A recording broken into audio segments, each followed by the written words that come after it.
Hello, hello, hello, hello, hello, hello, You are listening to Running the Voodoo Down on BAMM.FM.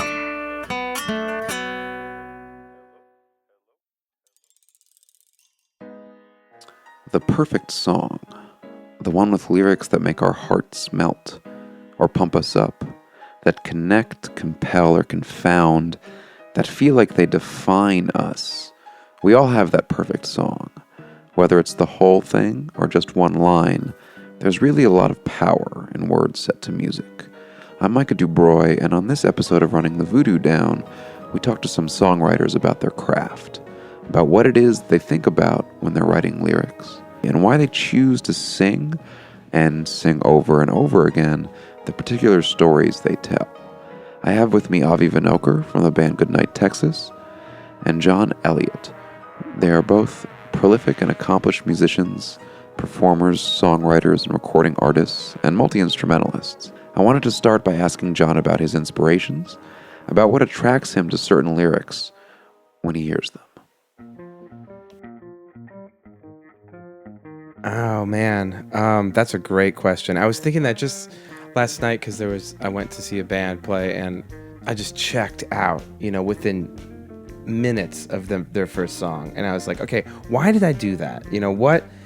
What did I check out? And part of it was they just didn't know what they were doing, but I mean, they really hadn't practiced. The bass player did not know the songs, truthfully. But for me, it's if the literature that is really what tunes me into it. But what is it about the lyrics? God, it's really hard to say. I've always liked I heard once that honesty and passion are the two most important components. Yeah. If a lyric is honest and if it has passion in it, or writing or music in general, if it just doesn't smell truthful, it's immediately weird. That's the worst. It's funny how you can't really, it's like a Yeah. feel thing. I was going to say that you can't, there's not like a black and white clarity to it. It's just kind of, sometimes it's good to use examples of good lyrics to point out what might be bad, Right. Not mention bad ones, just, when you feel them, but like an example of a good lyric. One that's been killing me is my friend Robert has this song. Robert Sarrazin Blake is his name. He's a songwriter out of Bellingham. Incredibly great. And he has this new song the song is called Okay, Okay, Okay. But I mean, crazy stuff. The bridge is so good. The bridge is, though I try to walk in peace, I've broken a few hearts. There was one I shattered, believing greatness comes from a lonely mind, and I'm just trying to be good. End of bridge. That is great. It's fucking heartbreaking. It's Yeah. truthful. It's clear that he means what he's saying. I mean, if we have to dissect what makes it good, those things are all true, Yeah. And then there's some element of etherealness to it that you can't understand why it's so great, but it just feels great. And then there's that last line that doesn't rhyme, that is so aching and it's like a 5-year-old would say something like that, It's that aching moment that I think most writers shoot for, at least in some corner of their work. I asked John how he got started, what his first songs were. So when did you start writing songs? I know this for a fact. It's October 1993 because I have this tape, this old, I forget what artist it was, but you know how you could put Scotch tape over the tabs and then you could record over the tape? Did you ever know that in the cassettes? Yeah. I had done that over this tape and I'd labeled it like code word acoustic songs, and wrote October 1993 on it, and I have it somewhere, and they're terrible. I mean, it's horrible what it is, but it is me attempting to create songs. So somewhere around there, What kind of songs were they? Do you remember at all? they were, well, the lead track that I was really proud of at the time was a song called "Time," that was about nuclear war, and it was basically the exact same song as "Dream On," the Aerosmith song. It was identical to Dream On. And the chorus was, time will wash away the years, have no fear, child. I had a lot of child in the lyrics because I was listening to Guns N' Roses at the time. It was a lot of Springsteen-esque, dead-end towns and stuff. Things I knew nothing about. But, just trying to emulate what I thought was good, I guess. As artists, we eventually move on from emulating and imitating to crafting an identity for ourselves. And I noticed that the majority of John's songs were written in the first person. Since there are other ways of telling stories, I asked John why he had chosen to focus on this one. Was that a conscious choice? I know some people write only that way, some people don't write that way at all. Not a conscious choice. I've been trying. I actually have been trying for several years, and by trying, that means just feeling bad about not doing it. I haven't been doing it at all. I want to write third-person narratives or first-person narratives about a guy that I am not. Like that's what Springsteen does so well. Like Springsteen is a rock star from New Jersey. He was a rock star when he was 16. People forget that. He was like a big deal when he was 16. Yet somehow he can write these songs about a guy who works in a factory in Ohio, and you believe it. I have yet to be able to do that. But I'm also young. I mean, I feel like life experience can help with that. I want to do some sort of grand American history project that I write. That is like I don't know what it is. I have no idea what it is. I'm not even going to give it a name. But it's. I've written some lyrics for it and stuff, and thought about it occasionally, and then gotten fearful of the enormity of it. It was going to be about the Civil War at one point, and might still be. I don't know. I don't really know how that's going to all work, but there's a lot of history of our history that is not told. Yeah. And it's been fascinating. I was never a history guy, and I've gotten into it as an adult, and it's been fascinating to learn these things. And just be like, oh shit, I can't believe that happened. And it's like an endless stream of realizations of these amazing events. Well, the first one that I tasted was so helpful and so wasted. She was hellbound, bent, and heaven sent. So which do you write first, generally? What's your process? Yeah, that one. It's different every single time. When it is good, sometimes if I'm feeling it, it'll happen in like the amount of time it takes to turn on the Zoom recorder and just improv through something, and then the lyric will come out then too, and then you're done. I mean, and then you listen back and it's 80% there, and you have like some editing work to do on both ends, to kind of stitch it together, words and music. I write all the time. Sometimes what I write, I'll go back and look at and try to make into a song.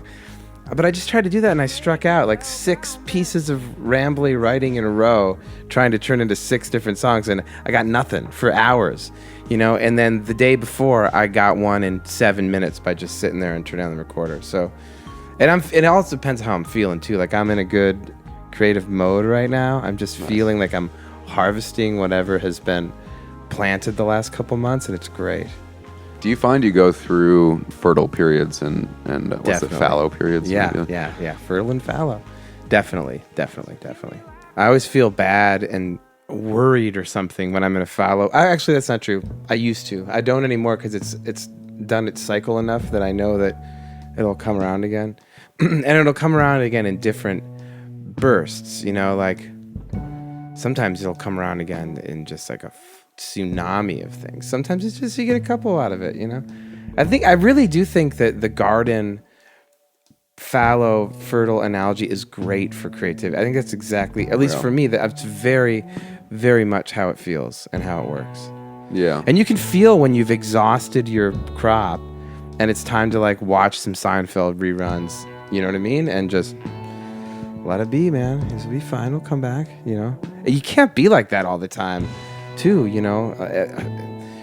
just at some point you have to rest.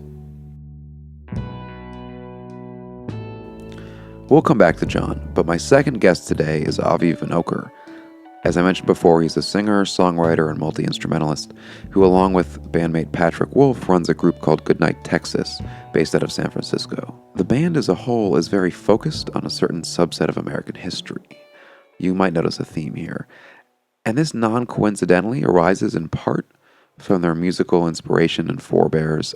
I asked Avi about the rather looming influence of a certain songwriter over this track from their debut album, A Long Life of Living. I worked in her fields and under her trees. I picked all her cotton, it stung me like bees. I shoveled her dirt when no one else would. I gave her way more than I ever should. And I'm still here with nothing whatsoever. So I'm gonna work on Maggie's farm forever. The first track on your last record with Goodnight Texas Yeah.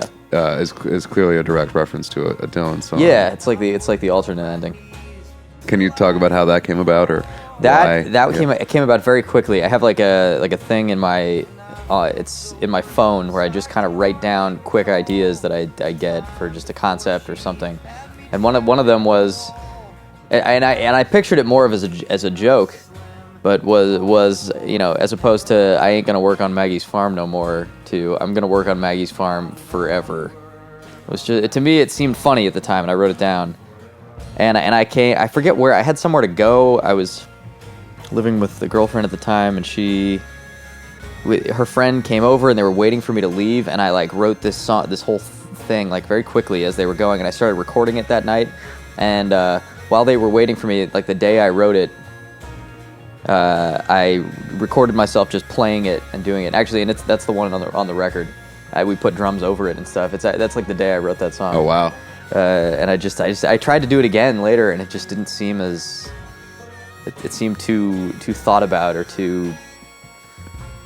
I don't know. But yeah, no, it is definitely based on Bob Dylan's concept, but from the other perspective of it not with the uprising never happening or not working out, which I think is more common but less written about. Does that happen a lot? Do you write an entire tune in one sitting, usually, or does it take longer? Yes, I think that happens not every time, certainly, but a lot of times it'll be little ideas, and then it'll like click, and then the whole thing comes at once. Is that for the music too, or just the lyrics, or both? It depends. Sometimes the lyrics come before there's music, but for the most part, when I'm putting words to a song, I'll have like a chord progression or a melody. I'll try to fit in lyrics to it, but then like a concept will happen that just fits the sound of it to me. Maggie's Farm, in specific, came quickly, and most of them, I feel like most of the ones that end up being very direct come quickly like that. Almost any composer or songwriter will tell you that some songs come quickly, nearly immediately, and some take seemingly forever.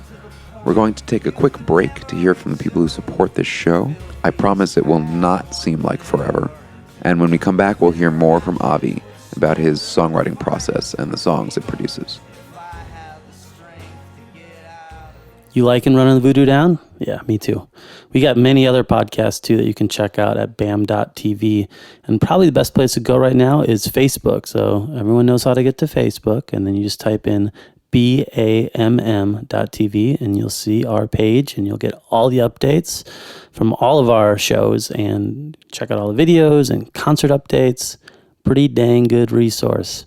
All right, that's enough of me. Let's get back to the show. We're back with wordsmiths Avi Vinokur and John Elliott. I asked Avi about a particular song that has seemed to capture the hearts of his fans and how it came to be. Like I start with one line usually, and then I kind of just see what that reminds me of, and then it, like Jesse got trapped in a coal mine. Once I figured the line out, the whole thing kind of fell into place. Where it's like you just take one thing and then you run with it right after you create it. But yeah, sometimes getting to just point A is difficult to figure out the one line. But then once you do, you know what you're aiming for. Yeah, with that one, it was like I didn't set out to write that or anything. It was I had the riff on mandolin for a little while, and then just when I figured out that line, it was like, oh, okay.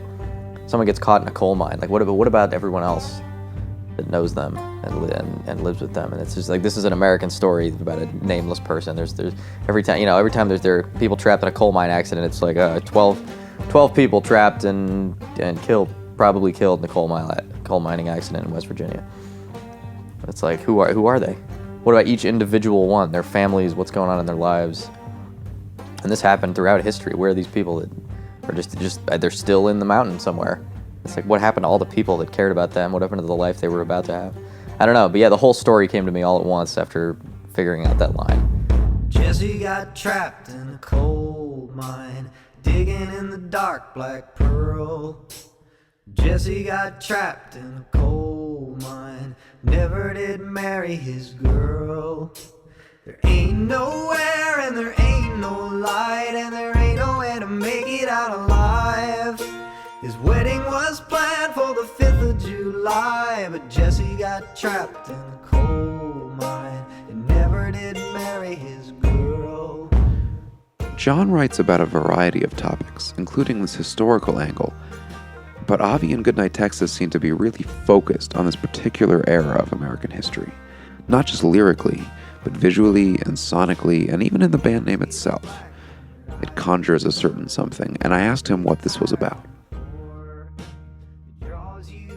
Conceptually, Pat and I think, are moving to have each record that we do kind of move west geographically in the United States and kind of become and get a little bit more modern. Like our first record definitely had a lot of like Civil War influence, and this one here still does, but this takes place more in the South and in southern Appalachia and into the Great Plains, where the last one was kind of more like the Northeast and around West Virginia and Washington, D.C. And in the 1860s, this is more like 1880s and in the South and into the middle of the country.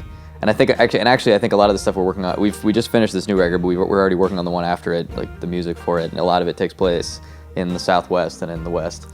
And so like the eras, like the Dust Bowl or like the Civil War, like these eras, they have different sounds and different. The songs still sound sort of modern, but conceptually and instrument-wise, I think they are very inspired by the colors of those eras.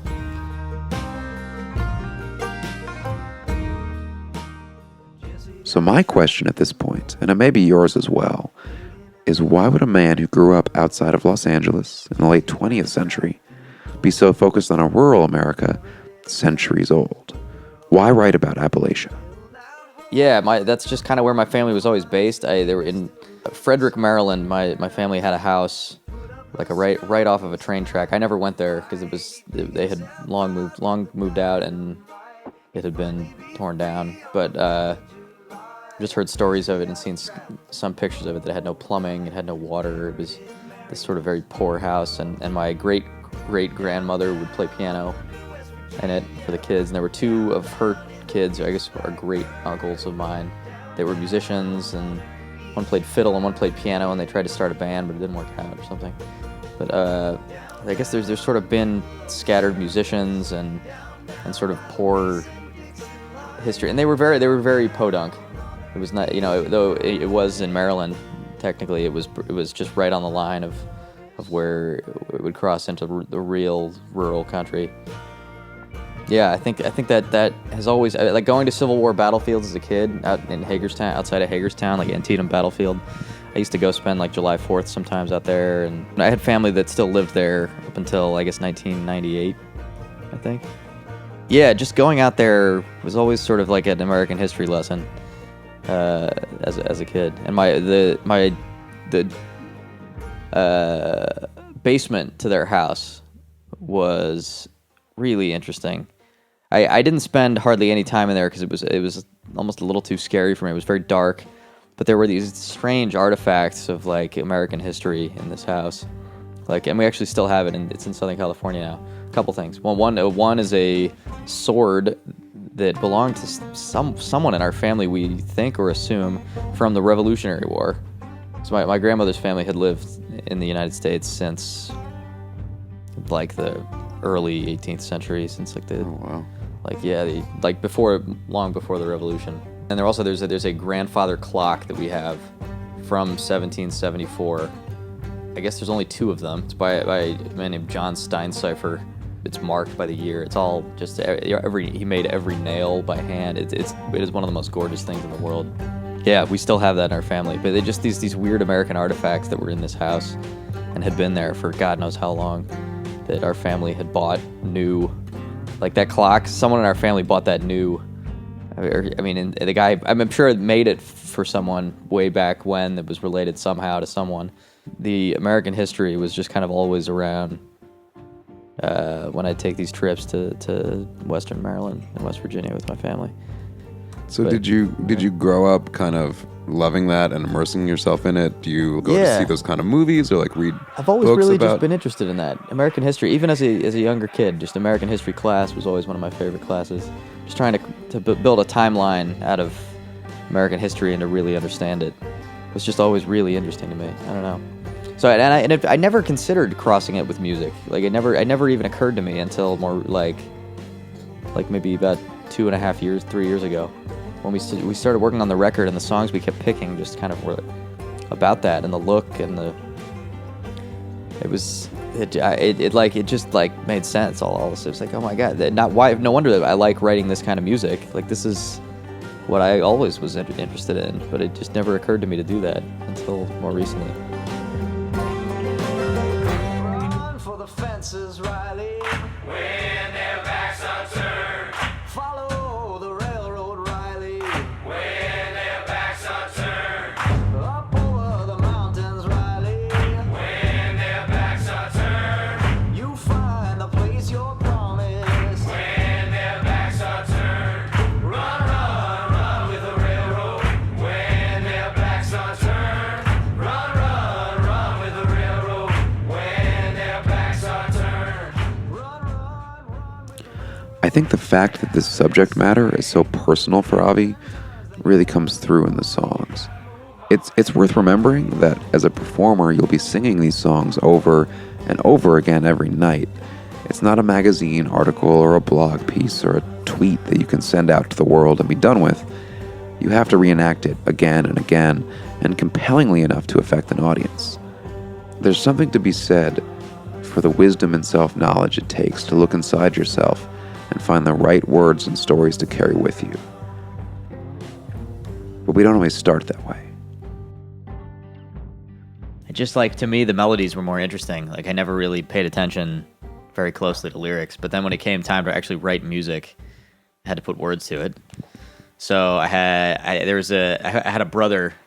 We call him a brother. He's a very close family friend of ours. He was like a Big Brother program you get when you lose a parent at a young age as a kid. So he was the one I was assigned when I was younger.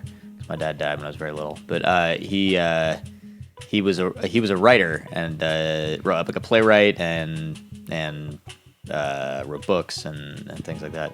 And so he was so critical of my lyrics, and I just couldn't figure out why. And then it all like made sense to me after that, and I became really like self-conscious about them. I started listening to lyrics like really like closely and being like, how did they do that? Why does that have more of an impact on me than this song? Like why what is it about that phrase that's awesome that I love, and this phrase is so similar and it doesn't hit me? Like what is this? And so I sort of figured it out and would try things up against him, and he'd have like maybe a 50% negative reaction to the stuff I'd write and a 50% positive reaction. And every once in a while he'd be like, that's brilliant, that's a good line. And I'd be like, oh, okay, wow. So it was like sort of searching for his approval. And I got really into like poetry and trying to like outdo myself and to impress him. And then I started just becoming obsessed with lyrics. And then it was like, it just set off an avalanche of reading poetry and books and getting obsessed with music that was very lyric based. Yeah, I don't know. I don't remember exactly what age this all was. It was probably around 18 or 19. I did like a CD when I was 19 years old that came out, and it got good reviews from everything. But the overwhelming review was that the lyrics were just very blasé and juvenile. I couldn't. I thought I like put a lot of time into them. They rhymed. I was like, what was the? After that, it really like hit me hard, and it just set off this inspiration to read as much as I could. And yeah, I think ever since then it's been one of the main focuses of my music. Somewhere out there in the world tonight is a man hungry and sick and frozen with fright, who is trying to cross the United States border. What phrases or lyrics or words drive you crazy when you hear them? Are there any that you're just like, I can't believe they're singing that? I hate generally adverbs. Lee, he walked quietly down the hall. It drives me crazy. This is John Elliott again, of course.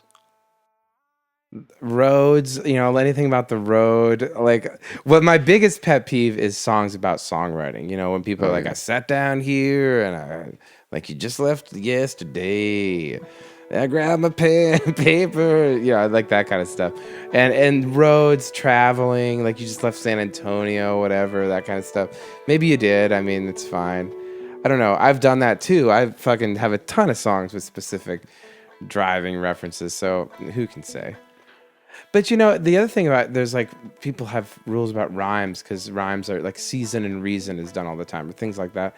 That doesn't really matter as long as the meat of what comes before it is beautiful and interesting. That's fine. You're gonna rhyme you and do a lot. It's just gonna happen. It's really exciting when you write something or something comes to you and it is a unique word that you hadn't thought of that was somewhere in your mind and you're like, oh, some girl the other day said the word flail. And I was like, that's a great word, flail. I never think about the word flail. When you hear words like that, do you immediately try to think of things you can rhyme it with? Not immediately, although I just did when I just said it just now. Flail's tough. Hail, flail be fine. Yeah, and then there's, it's the same thing as what you were talking about, you can't quite put your finger on it or express what it is or articulate it well. There's just some things that sound stupid to me or sound bad or sound dishonest or sound, fake or I don't know. It's like I can do it with, let's stay on Springsteen for a second because I love him and know him so well and he's widely regarded as a great songwriter and blah, blah, blah. There's Springsteen songs that it's just like, come on, man. Come on. Like, you can't write Backstreets and then write Queen of the Supermarket and think we're going to believe you. Because we know that you can write Backstreets, So come on. But then you can take the pressure off and just be like, hey, Bruce wants to write a fun song about being in love with a person at the supermarket. Yeah. That's fine, right? And it's like, it is fun, but you can also write that song well. It doesn't have to sound lazy and dumb. Do you think... I hate that song. Working on a Dream as an entire album is an embarrassment to Springsteen fans. Here's a great example. The first line of that album, the song is Outlaw Pete, okay? Which is terrible anyway. The first line of the song is, he was born a little baby on the Appalachian Trail. That is a horrible line on every level. On every level. He was born a little baby? Yeah, he was. We all were. It's terrible. I mean, like, creative writing 101, and it gets worse from there. At 6 months old, he'd done 3 months in jail. No, he hadn't. That's not true. And I know you're like trying to build this like fake cowboy tall tale mythology thing. It's not working. We're not buying it. But then he comes back whenever it was, the next year or 2 years after that, with Wrecking Ball, which is phenomenal. Great tunes and meaningful lyrics.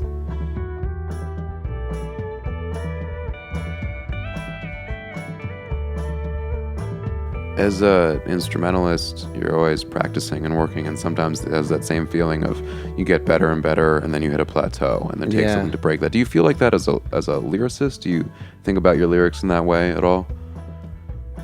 I definitely think you get, well, from my experience, I feel like I've gotten better at the craft of it. Yeah.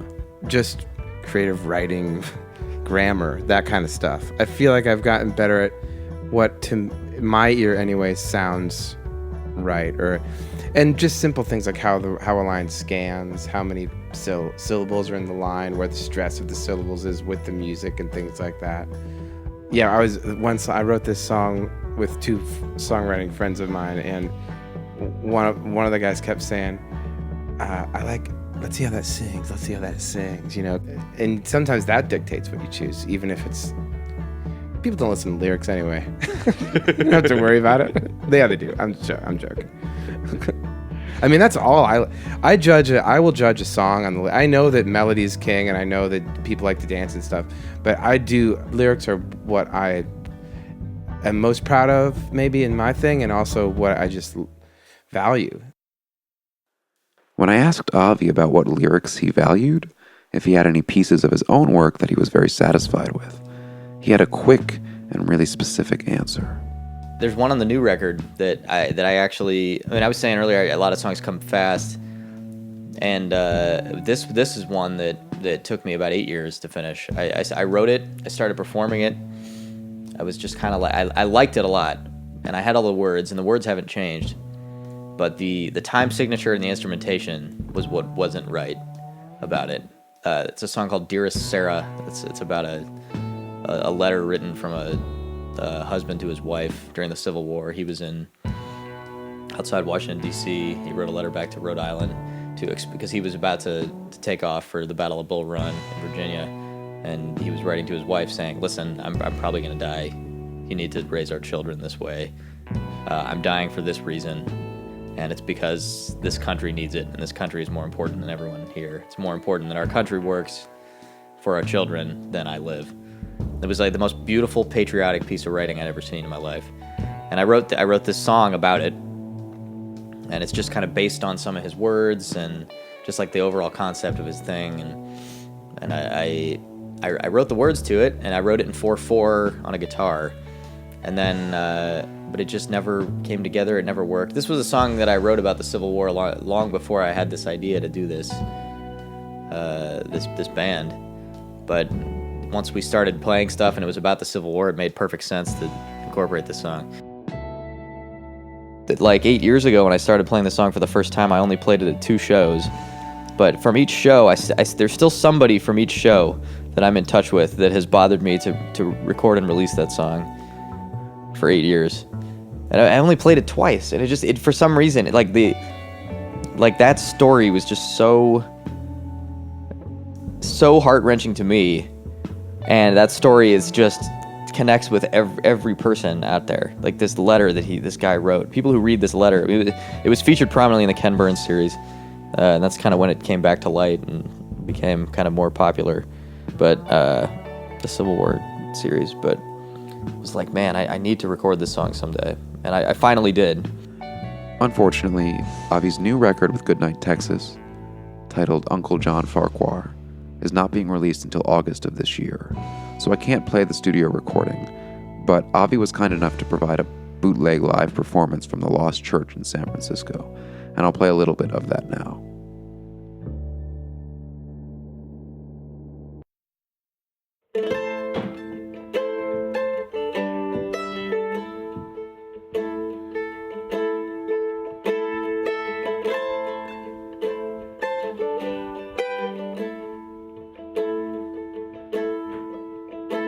Dearest Sarah, I'm compelled to write with aching, fearful hands, just in case I never make it back.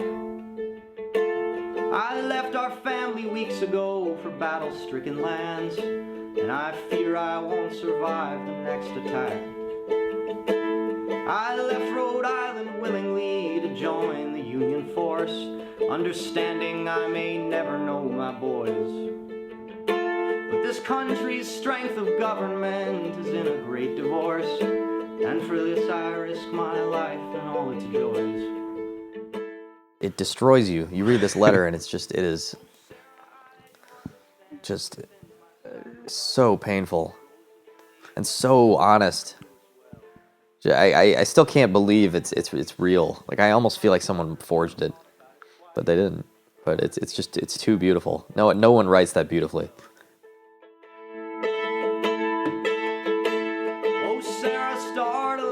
Without me, raise our boys to gentlemen and thrive until the day you pass away and we can meet again. But yeah, so that one took 8 years to do. There's, for the most part, things come quickly, and I think you put them out, but sometimes you work on things for ages, and you don't get anywhere, and then it just, one day, something clicks on it. Those songs mean the most to me, and I enjoy writing them the most. And I definitely set out to write them often, but it doesn't work very often. It only works maybe 1 in 10 times that you really figure something out that connects. And yeah. This is clearly such a powerful moment for Avi.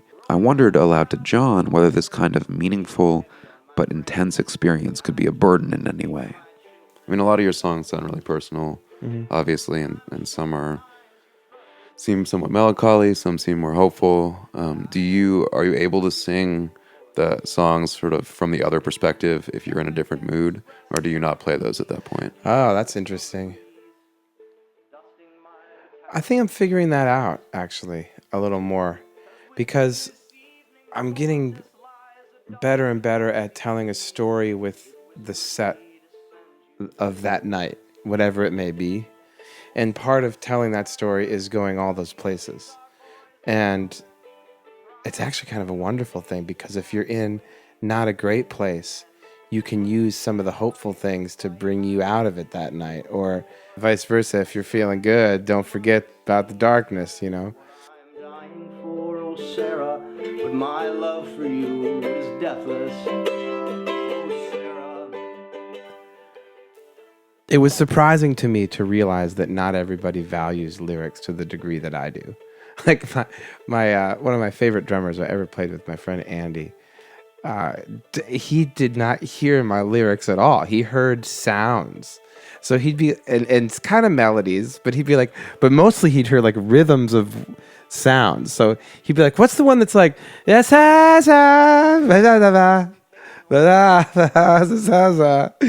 like, you know, words that I've carved out of experience and, you know, sadness. It just takes the pressure off a little bit. I mean, I'm gonna take it seriously when I'm singing them and I'm in a show and it's happening, and obviously when I'm writing them, weeping in my room, I am too. But you know, you can also take the preciousness off it a little bit and realize not everybody's in it for that. I mean, people read. I really do. It's like music is kind of like a combo of books for me. It's like literature and music. You know, not everybody. That's just not on people's lists of what they get out of music, which is totally fine. But it's neat to find a tribe of people that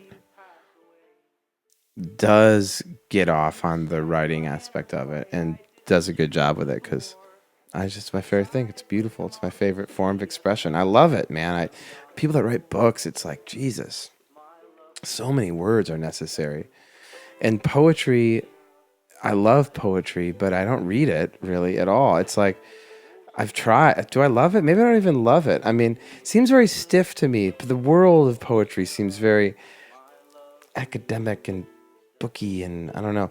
Music is like bars and late night jams, but then you can also add expression through words to it. I mean, that's pretty sweet, you know?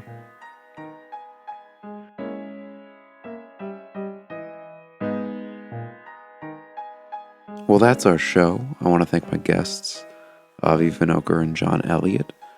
You can find Avi's music at hiwearegoodnighttexashowareyou.com and John's music at thehereafterishere.com. You can tell they're lyricists by the wordiness of their websites. I'd also like to thank all the people who contributed music to the show today.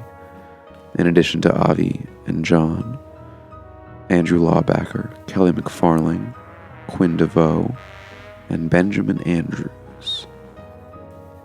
I'm Micah Dubroy, and this has been Running the Voodoo Down on BAMM.